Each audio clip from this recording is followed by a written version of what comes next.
What's up, bitch? We back with another video. So today we're gonna react to what if you don't get any sleep for 11 days. Personally, shit, I probably never have sleep probably for like a good 2 days, probably 2 days or 1 day, 1 day and a half. Cause soon as probably half of the day, yeah, half of the day in the second, like on the second day, half that day, I'll probably be like 7 or 8 p.m. going to sleep. So that's what I said, 1 day and a half. Get some change. Do you want a career in film and video? First Institute gives you the tools to enter the industry in less than a year. Through hands-on projects, you'll learn how to tell powerful stories. How long can you go without sleep? My personal best is a mere 40 hours, and there's a 4-hour chunk that I absolutely do not remember except for the taste of gin and tonics. Healthcare workers will often work full 24-hour shifts, firefighters sometimes go 3 days without getting shut-eye, and film production workers lead the world in cumulative lack of sleep. Still, most of us try not to go more than a day without getting at least a nap in. Well, this is Randy Gardner, a teen who broke the world record when he stayed awake without any sleep for 11 days. December 1963, San Diego high schoolers Randy Gardner and Bruce McAllister need a project for the upcoming science fair. While other kids might be content with baking soda volcanoes or solar system dioramas, Randy has his sights set on something bigger. He comes from a military family, constantly moving, and is used to distinguishing himself by taking first. Yeah, so he automatically a robot at that point then.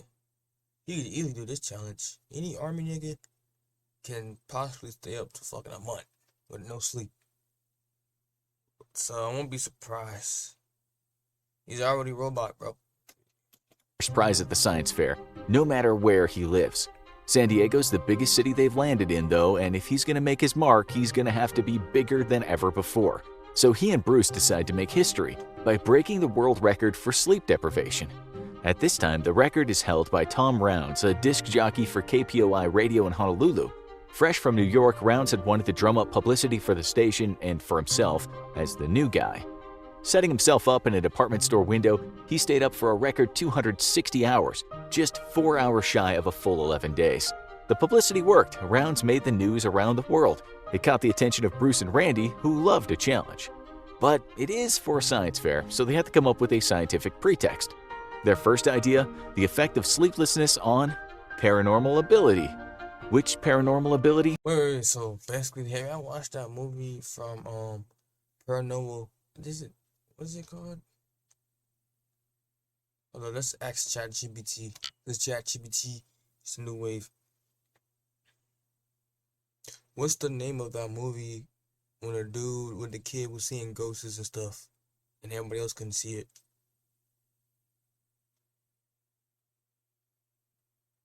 Sounds like you're talking about The Sixth Sense. It's the movie where a young boy named Cole, played by Haley Joel Osment, sees dead people. See, you just put me on the spot and you got it wrong, buddy. It's the cartoon. It's like paranormal kid. He's a kid. You're probably thinking of Paranorman. It's an animated movie where a boy named Norman can see and communicate with ghosts, but no one believes him.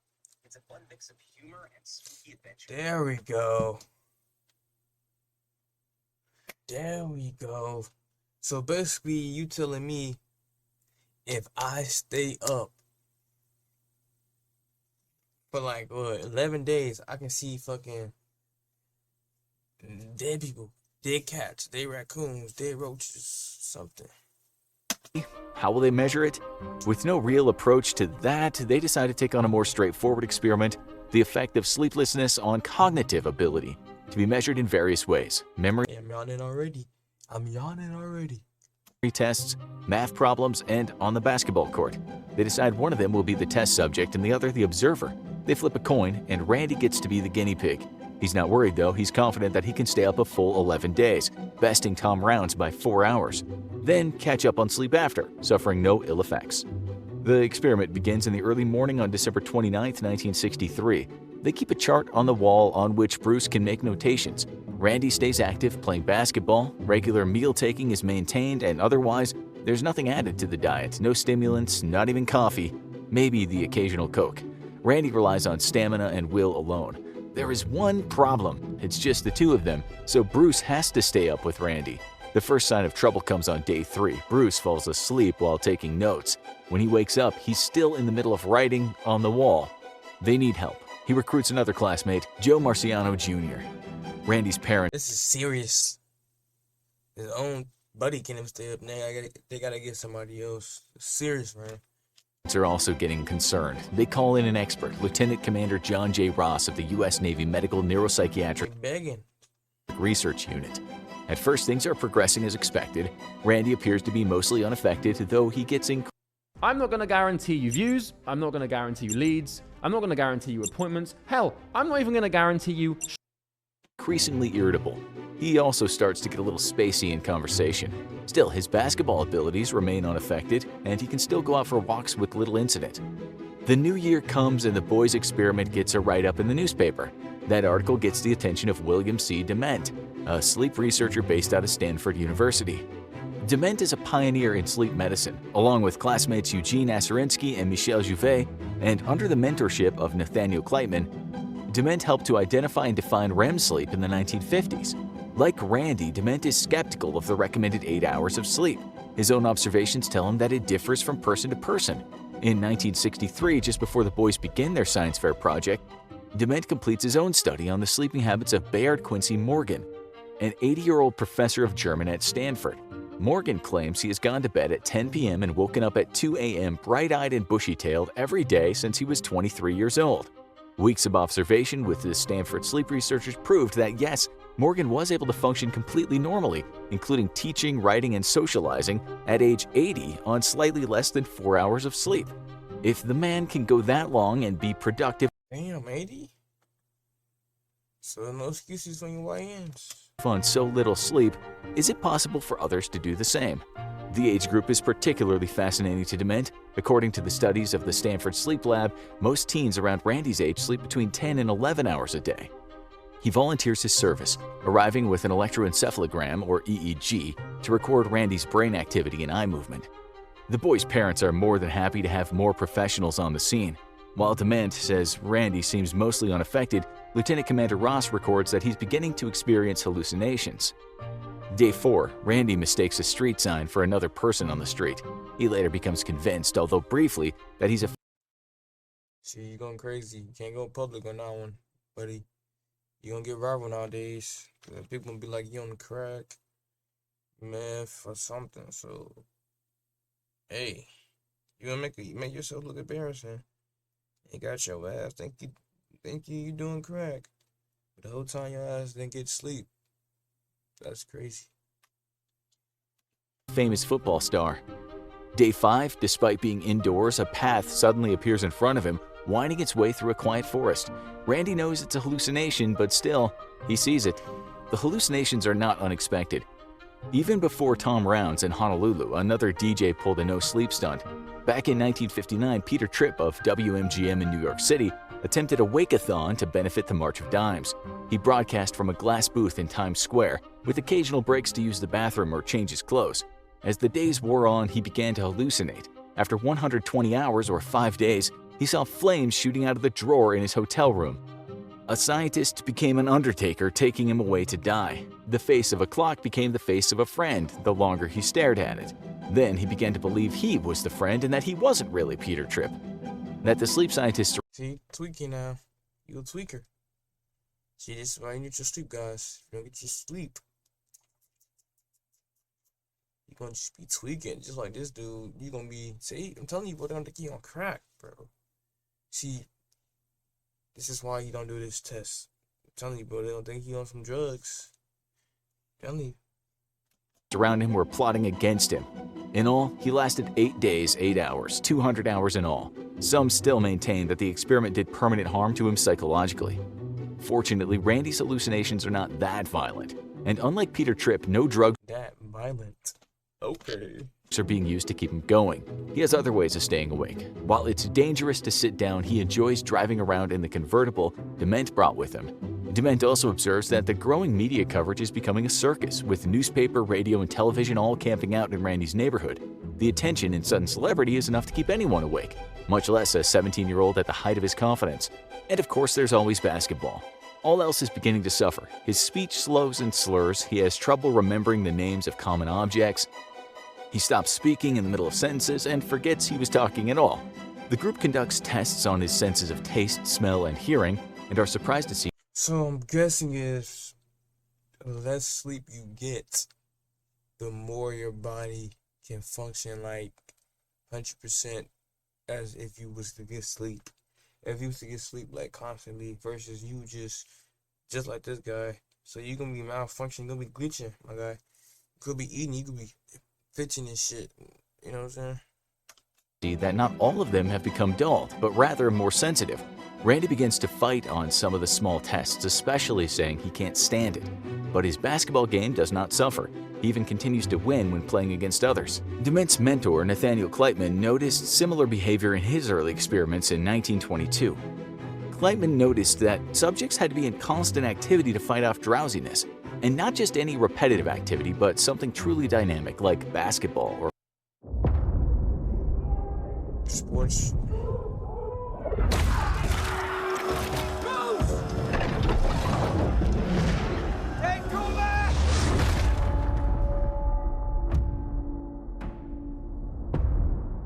See, it probably look like this, and then you actually play the game. That shit is not like this, bro. bowling, activities where you're constantly changing speed and approach, where there's stimuli all around you. After all, he found that subjects would start to fall asleep as soon as they closed their eyes, even while in the middle of walking. Oh my god. You would actually you would actually die. Wait, hold on, let me go do something quick. Let me get some water.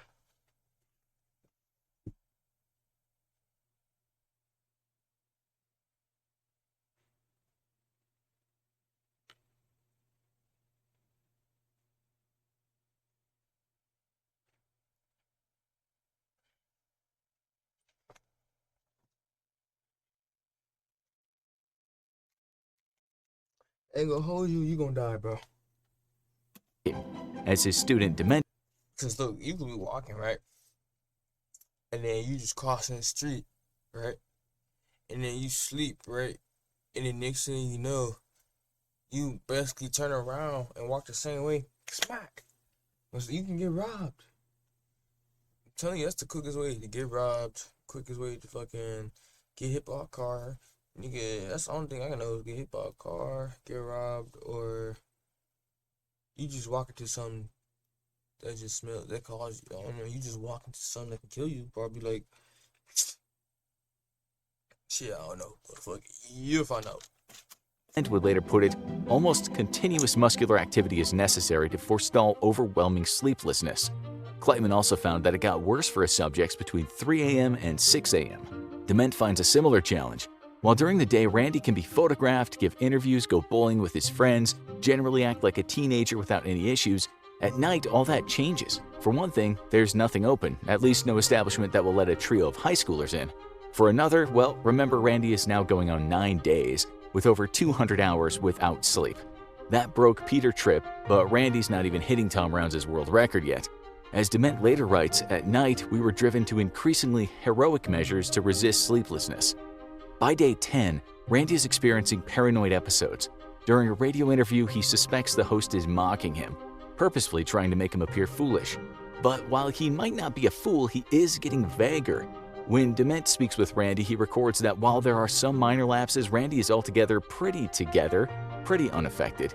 He still knows he's Randy Gardner, but when Lieutenant Commander Ross records his observations, he notes that Randy is having trouble remembering some details of the past 10 days.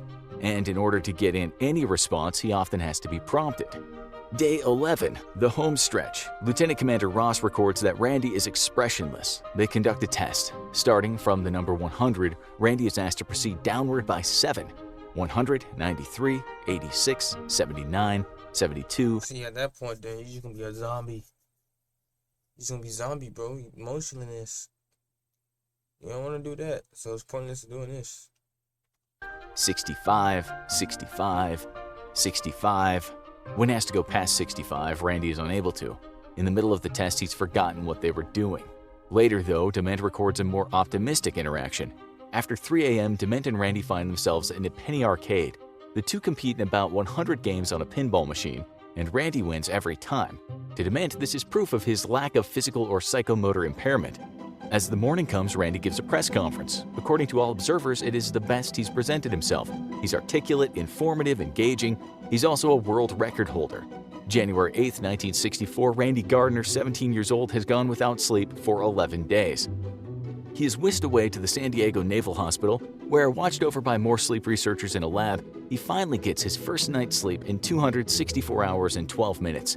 He's out for 14 hours and 40 minutes before he finally gets up to go to the bathroom. He stays up for 24 hours before going back to bed for another 8 hours, and then continues his life as normal. The data of his brain activity is processed in Arizona, and the results are pretty interesting. While Randy technically stayed awake, his brain was catching catnaps.